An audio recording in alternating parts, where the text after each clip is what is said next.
Class twelfth Hindi medium. आज आपके online class subject physics में जो आप लोगों का 5वां चैप्टर चल रहा है वो है चुंबकत्व एवं द्रव्य।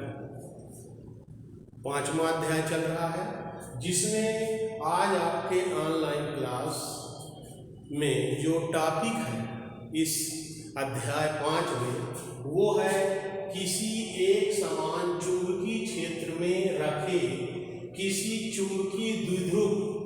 चुंबकीय द्विध्रुव का मतलब है एक दंड चुंबक, ठीक है। तो कभी कभी चुंबकीय द्विध्रुव भी रहेगा और कभी पर जो है दंड चुंबक भी कहा जा सकता है प्रश्न में। तो आप अच्छी तरह से समझ लीजिए कि चुंबकीय द्विध्रुव और दंड चुंबक दोनों एक ही चीज है। कभी प्रश्न में चुंबकीय द्विध्रुव रहेगा, कभी दंड चुंबक रहेगा, तो दोनों में एक ही काम करना है। तो किसी एक समान चुंबकीय क्षेत्र में रखे किसी चुंबकीय द्विध्रुव पर लगने वाले बलयुग्म आघूर्ण की गणना करना है आज के टॉपिक में, ठीक है। हम जब कोई भी चुंबकीय द्विध्रुव किसी एक समान चुंबकीय क्षेत्र में रखते हैं तो ये चुंबकीय क्षेत्र उस दंड चुंबक या चुंबकीय द्विध्रुव की अक्ष को जो है अपनी चुंबकीय क्षेत्र के समानांतर लाने का प्रयत्न करती है, जिसके कारण हम ये देखते हैं कि रखे गए चुंबकीय द्विध्रुव के दोनों सिरों पर एक प्रकार के, चूंकि उनके ध्रुव की ध्रुव प्राबल्यता भी है, मान लो ध्रुव प्रबलता स्मॉल m है और जो चुंबकीय क्षेत्र है वो कैपिटल B है। तो चुंबक के दोनों सिरों पर या चुंबकीय द्विध्रुव के दोनों सिरों पर बराबर बल और विपरीत बल लगते हैं, ठीक है। और ये बल का मान होगा स्मॉल m इंटू B, ध्रुव प्राबल्य गुणे चुंबकीय क्षेत्र की तीव्रता। F equal to small m into capital B, F equal to mb, small m ध्रुव प्राबल्य गुणे कैपिटल B चुंबकीय क्षेत्र की तीव्रता। तो ये दोनों सिरों पर चुंबक के रखे गए चुंबक या द्विध्रुव चुंबकीय द्विध्रुव के दोनों सिरों पर बराबर परिमाण के बल mb लगते हैं। और ये बल परिमाण में तो बराबर रहते हैं लेकिन दिशाओं में विपरीत रहते हैं, जिससे ये दंड चुंबक पर एक प्रकार का बलयुग्म आघूर्ण आरोपित करते हैं, एक बलयुग्म आघूर्ण लगता है। मान लीजिए कि कोई किसी एक समान चुंबकीय क्षेत्र B है, एक समान चुंबकीय क्षेत्र B है और एक समान चुंबकीय क्षेत्र B में कोई चुंबकीय द्विध्रुव या कोई दंड चुंबक MS रखा गया है जो संतुलन की अवस्था में चुंबकीय क्षेत्र B के साथ थीटा कोण बनाकर ठहर जाती है। तो यदि चुंबक की प्रभावकारी लंबाई 2L है, ठीक है, और यह कि साम्यावस्था में चुंबकीय क्षेत्र B के साथ थीटा कोण बना के ठहर जाती है, तो इसके दोनों सिरों पर जो लगने वाला बल M सिरा और S सिरे पर जो लगने वाले बल के मान है वो small m into B, small m into B, ध्रुव प्राबल्य गुणे चुंबकीय क्षेत्र की तीव्रता, ध्रुव प्राबल्य गुणे चुंबकीय क्षेत्र की तीव्रता। ये इसकी दिशा ये होगी, इसकी दिशा ये होगी। परिमाण में दोनों बल बराबर होंगे लेकिन दिशा एक की इधर है तो एक की इधर है, जिसके कारण इस रखे गए चुंबकीय द्विध्रुव पर या दंड चुंबक पर एक प्रकार का बलयुग्म लगता है, ठीक है। और ये बलयुग्म एक बलयुग्म आघूर्ण की रचना करते हैं। तो वो लगने वाले बलयुग्म आघूर्ण का मान आपको ज्ञात करना है। तो मान लीजिए कि माना कोई एक समान चुंबकीय क्षेत्र B में कोई चुंबकीय द्विध्रुव होना चाहिए, कोई चुंबकीय द्विध्रुव या दंड चुंबक NS रखा, इसके दोनों सिरों पर MB बलयुग्म लगते हैं। चुंबक की प्रभावकारी लंबाई NS इक्वल टू 2L। तो चुंबकीय क्षेत्र B के साथ थीटा कोण बनाती है। साम्यावस्था में ये चुंबकीय क्षेत्र B के साथ थीटा कोण बनाकर ठहर जाते हैं। तो ऐसी स्थिति में हम ये देखेंगे कि चुंबक पर लगने वाला बलयुक्त आघूर्ण, ठीक है, चुंबक पर लगने वाला बलयुक्त आघूर्ण बल गुणे दोनों बलों के बीच लंबवत दूरी, ठीक है। तो चुंबक पर लगने वाला बलयुक्त आघूर्ण बराबर बल गुणे दोनों बलों के बीच लंबवत दूरी। एक बल ये है, एक बल ये है, दोनों बलों के बीच लंबवत दूरी OS है। तो हम इस चुंबक पर या चुंबकीय द्विध्रुव पर लगने वाले बलयुक्त आघूर्ण की गणना कर सकते हैं यदि हमें ये दोनों बलों में से कोई एक बल मालूम हो और इन दोनों बलों के बीच लंबवत दूरी ये OS मालूम हो। तो इस तरह से हम जानते हैं कि चुंबक पर लगने वाला जो बलयुक्त आघूर्ण है वो होता है बल गुणे दोनों बलों के बीच लंबवत दूरी।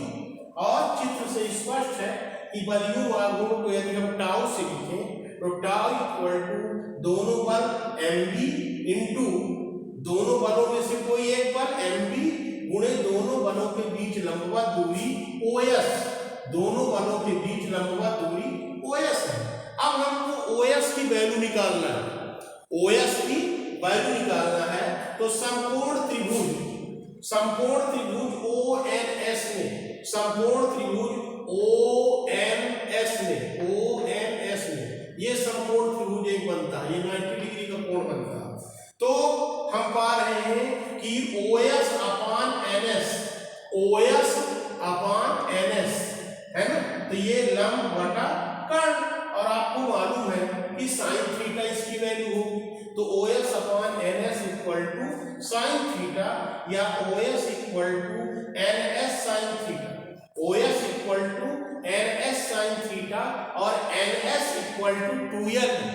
इसकी प्रभावकारी लंबाई क्या है? 2L है। तो हम OS equal to 2L sine theta प्राप्त किए। अब हम OS की वैल्यू यहाँ पुट करेंगे जहाँ tau equal to mb into OS है। तो हम वैल्यू रखेंगे OS equal to 2L sine theta, तब tau equal to mb into OS की वैल्यू 2L साइन थीटा, और हम टाउ इक्वल टू ये स्मॉल m इंटू 2L को एक साथ रखिए। तो small m into 2L, small m into 2L और b साइन थीटा। तो ये स्मॉल m इंटू 2L जो है वो चुंबकीय आघूर्ण है। आपको ध्यान देना है, जैसे विद्युत द्विध्रुव आघूर्ण था P equal to Q into 2A, यहाँ चुंबकीय आघूर्ण होगा स्मॉल m इंटू 2L। वहाँ 2A हम द्विध्रुव की लंबाई लेते थे विद्युत द्विध्रुव की, यहाँ चुंबकीय द्विध्रुव की लंबाई हम 2L ले रहे हैं, जिससे आप लोगों में भ्रम न हो, ठीक है। तो ध्यान देना है आपको कि यहाँ 2L लिया जाएगा, और ये जो स्मॉल m है वो ध्रुव की ध्रुव प्रबलता है। वहाँ हम आवेश लेते थे Q इंटू 2A, यहाँ एक ध्रुव की ध्रुव प्रबल स्मॉल m इंटू 2L, और ये स्मॉल m इंटू 2L जो कहलाता है चुंबकीय द्विध्रुव आघूर्ण, या केवल हम मैग्नेटिक मोमेंट चुंबकीय आघूर्ण भी कहते हैं, और इसको हम कैपिटल M से लिखते हैं। तो capital M equal to small m into 2L। तो ये tau equal to small m into 2L जो बनेगा कैपिटल M बनेगा। तो tau equal to mb sine theta, tau equal to mb sine theta. ये किसी दंड चुंबक पर लगने वाला बलयुक्त आघूर्ण है। जब कोई भी दंड चुंबक या चुंबकीय द्विध्रुव को हम किसी एक समान चुंबकीय क्षेत्र में रखते हैं, किसी एक समान चुंबकीय क्षेत्र में रखते हैं, तो उस चुंबकीय क्षेत्र के कारण उस दंड चुंबक पर या चुंबकीय द्विध्रुव पर एक प्रकार का बलयुक्त आघूर्ण लगता है, जिसका मान tau equal to mb sine theta. तो ये आपका कंप्लीट होता है टॉपिक। अब अगली टॉपिक में हम जा रहे हैं नेक्स्ट, कि जो आपके बुक में आगे टॉपिक दिया है, दंड चुंबक के तुल्य धारावाही परिनालिका। हम एक धारावाही परिनालिका की तुलना किसी दंड चुंबक या चुंबकीय द्विध्रुव से करते हैं और पाते हैं कि कौन कौन सी दोनों में समानताएं हैं और कौन कौन सी असमानताएं हैं और किस परिनालिका क्या है। ठीक है, तो धारावाही परिनालिका पहले किसको कहते हैं? कोई कुचालक पदार्थ, ठीक है, जैसे गत्ता, ठीक है, या कागज के गत्ते को खोखली नली के टाइप में बना लिया जाता है। इस टाइप से मान लीजिए कि कोई गोलाईदार हुआ कोई कागज या गत्ते की हमें खोखली नली बना लेते हैं, ठीक है, तो वही कहलाती है परिनालिका। और यदि उसमें हम तार टर्न करके उस पर हम उस परिनालिका पर तार टर्न करके, है ना, लपेट करके और उसमें विद्युत धारा प्रवाहित करके, ठीक है, विद्युत धारा एक तार का एक सिरा ये है, तार का दूसरा सिरा ये है और तार इसमें टर्न कर दिए गए हैं। ये खोखली जो कागज की या गत्ते की बनी हुई खोखली एक पाइप टाइप की बना लेते हैं, है ना, उस पर हम तार को इस तरह से टर्न कर देते हैं और तार का एक सिरा इधर लिए और तार का एक सिरा इधर लिए। अब हम तार के दोनों सिरों को बैटरी कुंजी से जोड़ दिए और यदि उसमें हम विद्युत धारा प्रवाहित करें तो ये जो कहलाएगी ये धारावाही परिनालिका कहलाएगी। धारावाही परिनालिका, इस धारावाही परिनालिका की तुलना हमको करना है दंड चुंबक के साथ। हम जानते हैं किसी दंड चुंबक में या चुंबकीय द्विध्रुव में कौन कौन से गुण होते हैं, क्या प्रॉपर्टी होती है, तो हम प्रयोग के द्वारा ये पाते हैं कि एक धारावाही परिनालिका जो है एक दंड चुंबक की तरह व्यवहार करती है, ठीक है, और कुछ चीजों में वो व्यवहार नहीं करती है। अभी हम प्रेक्षण के आधार पर देखेंगे। तो इसमें हम पाते हैं कि जैसे ये कांच हो, कोई कुचालक पदार्थ की कागज या गत्ते की बनी हुई एक खोखली एक नली लेते हैं और इसमें तार इस तरह से टर्न कर दिए गए हैं, आपको दिख रहा है, धारा की दिशा भी दिख रही है और तार का एक सिरा हम एक सेल से जोड़ दिए, तार का दूसरा सिरा एक कुंजी से जोड़ दिए और विद्युत परिपथ इस तरह से बना दिए और इस परिनालिका को हम एक रेशम की धागा, रेशम का धागा है जिसको दृढ़ आधार से बांध करके और लटका दिए गए हैं और इस तरह से लटका दिया गया है कि ये स्वतंत्रता पूर्वक गति कर सके। तो ये परिनालिका कहलाता है। ये आधार है, रेशम का धागा, सेल और ये कुंजी है, ये आपका परिपथ है। अब हम गणना प्रेक्षण करते हैं, ठीक है, तो इस तरह देखते हैं कि हमें क्या प्रेक्षण मिलता है। तो जब परिनालिका में धारा प्रवाहित नहीं की जाती है, ठीक है, जब इस परिनालिका में कोई विद्युत धारा प्रवाहित नहीं की जाती है, ठीक है, मतलब यहाँ कुंजी जो है खुली हुई है, कट है, ऑफ सर्किट है, तो जब इसमें किसी प्रकार का कोई विद्युत धारा प्रवाहित हम नहीं करते हैं तो हम इस परिनालिका को किसी भी स्थिति में, जिस स्थिति में रखते हैं उसी स्थिति में वो ठहर जाती है, किसी भी सामान्य स्थिति में ठहर जाती है, ठीक है। ये कोई अपनी एक निश्चित दिशा नहीं बताती है कि किसी निश्चित दिशा में ठहरे। क्यों? क्योंकि परिनालिका में उस समय कोई विद्युत धारा प्रवाहित नहीं की जाती है, तो परिनालिका एक दंड चुंबक की तरह या विद्युत द्विध्रुव की तरह व्यवहार नहीं करती है, वह किसी भी स्थिति में ठहर जाती है, ठीक है। कब? जब परिनालिका में से कोई विद्युत धारा प्रवाहित नहीं की जाती है, जो हमारी कुंजी है वो खुली हुई है, ऑफ सर्किट है। द्वितीय स्थिति में हम पहुंचते हैं, जैसे ही परिनालिका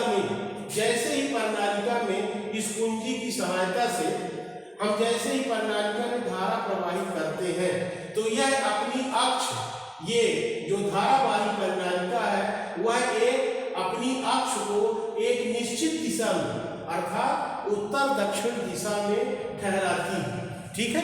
जैसे विद्युत धारा प्रवाहित नहीं किया गया तो किसी भी पोजीशन में है, ठीक है, और जब विद्युत धारा जैसे हम कुंजी की सहायता से ऑन सर्किट करते हैं तो ये परिनालिका घूम के और एक सिरा उत्तरी ध्रुव के तरफ और दूसरी सिरा दक्षिणी ध्रुव की तरह कर लेती है।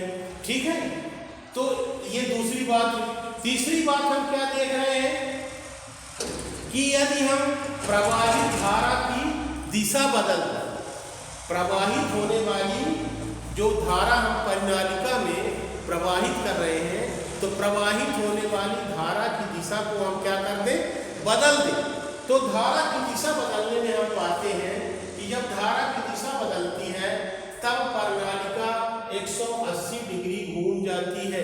मतलब कहने का इस तरह से, जैसे मान लीजिए कोई परिनालिका है जो धागे से लटका दी गई है, इसमें विद्युत धारा प्रवाहित हो रही है, ये उत्तर दक्षिणी दिशा में इस तरह से ठहर गई है। लेकिन यदि हम प्रवाहित होने वाली धारा की दिशा को बदल दें, मतलब लगाए गए सेलों के ध्रुवता हम चेंज कर दें, जो प्लस है वो माइनस की तरफ, जो माइनस है वो प्लस की तरफ कर दें, तो प्रवाहित होने वाली धारा की दिशा बदल जाती है। और जब धारा की दिशा बदल जाती है तो ये परिनालिका यदि धारा प्रवाहित करने पर उत्तर दक्षिणी दिशा में इस तरह से ठहरी थी, तो धारा की दिशा बदलने में 180 डिग्री घूम जाती है इस तरह से। ठीक है, ये 180 डिग्री घूम जाती है। मतलब जो सिरा उत्तर की तरफ था वो दक्षिण की तरफ, और जो दक्षिण की तरफ था वो उत्तर दिशा की तरफ हो जाएगी, अर्थात वह 180 डिग्री से घूम जाती है। कब? जब विद्युत धारा की दिशा बदली जाती है तब। इसके बाद हम और एक बात देख रहे हैं कि यदि हम ये जो धारावाही परिनालिका है उसके, अब चूंकि एक दंड चुंबक की तरह व्यवहार करती है, तो दंड चुंबक में हम जानते हैं या चुंबकीय द्विध्रुव में कि दो ध्रुव होते हैं, दो ध्रुव होते हैं, एक उत्तरी ध्रुव होती है और दूसरी होती है दक्षिणी ध्रुव। ठीक है, तो दो ध्रुव होंगे, तो कोई भी धारावाही परिनालिका वह दंड चुंबक की तरह व्यवहार करती है। यदि उसमें चुंबकत्व का गुण है तो दो ध्रुव उसमें भी होंगे, एक उत्तरी ध्रुव होगी और दूसरी कौन सी होगी, दक्षिणी ध्रुव होगी। तो हम क्या पाते हैं, अब हम ध्रुवता की बात कैसे करेंगे कि धारावाही परिनालिका का कौन सिरा उत्तरी ध्रुव होगा और धारावाही परिनालिका का कौन सा सिरा दक्षिणी ध्रुव होगा। तो ध्रुवता की पहचान कैसे की जाती है, तो हम ये देखते हैं कि धारावाही परिनालिका के जिस सिरे में, धारावाही परिनालिका के जिस सिरे में धारा की दिशा वामावर्त है, धारा की दिशा वामावर्त है, वामावर्त है मतलब एंटी क्लॉकवाइज। ठीक है, माने घड़ी की सुई के विपरीत दिशा में है, वामावर्त में है, तो धारावाही परिनालिका का वह सिरा उत्तरी ध्रुव की तरह व्यवहार करेगा। ठीक है, तथा धारावाही परिनालिका के जिस सिरे पर प्रवाहित होने वाली धारा की दिशा घड़ी की सुई की दिशा में या क्लॉकवाइज, ठीक है, क्लॉकवाइज डायरेक्शन में दक्षिणावर्त या दक्षिणावर्त दिशा में प्रवाहित हो रही है, धारावाही परिनालिका के उस सिरे पर विद्युत धारा की दिशा दक्षिणावर्त है या क्लॉकवाइज डायरेक्शन में है, घड़ी की सुई की दिशा में है, तो धारावाही परिनालिका का जो वह सिरा होगा वो क्या होगा, दक्षिणी ध्रुव होगा। क्या होगा, दक्षिणी ध्रुव होगा। तो इस तरह से हम इस जो ध्रुवता की जांच करने के लिए और चेक करने के लिए हम इस जो चित्र बने हुए हैं एन और एस, इनको हम याद रखेंगे। हम देख रहे हैं कि यस में इस तरह से तीर का निशान यदि यहाँ है और यस में इधर है, तो धारा की दिशा दक्षिणावर्त है। तो मतलब धारावाही परिनालिका के जिस सिरे पर धारा की दिशा दक्षिणावर्त है वह सिरा दक्षिणी ध्रुव, और धारावाही परिनालिका के जिस सिरे में प्रवाहित होने वाली धारा की दिशा यदि वामावर्त, कैसा है, यदि वामावर्त तो धारावाही परिनालिका का वह सिरा उत्तरी ध्रुव हो। तो इस तरह से हम, यदि ये दंड चुंबक की तरह व्यवहार करती है तो दो ध्रुव भी होते हैं, उत्तरी ध्रुव और दक्षिणी ध्रुव, और हम उनकी ध्रुवता की जांच या पहचान किस तरह से करते हैं ये भी हम समझ लिए। इसके बाद हम और कुछ इसके बाद बारे में धारावाही परिनालिका के बारे में कुछ और प्रेक्षण प्राप्त करते हैं। हम ये देखते हैं कि जब धारावाही परिनालिका में किसी प्रकार का कोई विद्युत धारा प्रवाहित नहीं की जाती है, जब धारावाही परिनालिका में किसी प्रकार की कोई विद्युत धारा प्रवाहित नहीं की जाती है तो इसका चुंबकत्व भी समाप्त हो जाती है। याद रखना है, ये एक बहुत बड़ा विशेष गुण है कि दंड चुंबक और एक धारावाही परिनालिका दोनों के गुणों में ये विशेष अंतर है कि जब हम धारावाही परिनालिका में किसी प्रकार की कोई विद्युत धारा प्रवाहित नहीं करते हैं या धारा प्रवाहित बंद कर देते हैं, परिनालिका में कोई विद्युत धारा प्रवाहित नहीं करते हैं, तो इसका चुंबकत्व भी समाप्त हो जाता है। ठीक है, ये जो एक दंड चुंबक की तरह व्यवहार करती थी वो अपना गुण खो देती है। कब? जब धारावाही परिनालिका में, जब परिनालिका में कोई विद्युत धारा प्रवाहित नहीं की जाती है। तो इस तरह से ये विशेष गुण है। यदि आपको प्रश्न में पूछा जाए और भी अलग तरह के प्रश्न में कि एक दंड चुंबक और एक धारावाही परिनालिका की तुलना कीजिए, तो ये बहुत बड़ा डिफरेंस है। ठीक है, ठीक है, मतलब कहने का कि हम कोई दंड चुंबक है जो स्थायी चुंबक है, उसमें दो ध्रुव एन और एस होंगे।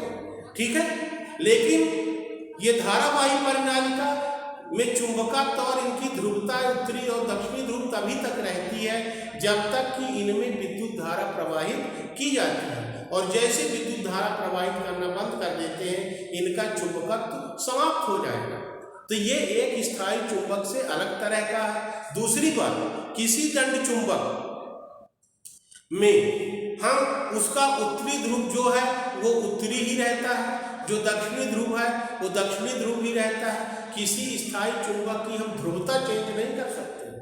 ठीक है, लेकिन इसमें धारा की दिशा बदलने पर इनकी ध्रुवता भी बदल जाती है। ठीक है, मतलब जो उत्तरी ध्रुव वामावर्त दिशा में विद्युत धारा प्रवाहित होती है तो उत्तरी ध्रुव हुआ, लेकिन यदि दिशा, धारा की दिशा बदलकर हम परिनालिका के उस सिरे पर दक्षिणावर्त दिशा में विद्युत धारा प्रवाहित करने लग जाए तो वो उत्तरी ध्रुव न होकर दक्षिणी ध्रुव, चुंबक के दक्षिणी ध्रुव की तरह व्यवहार करने लगे। तो इस तरह से आपको समझना है और कंप्लीट करना है।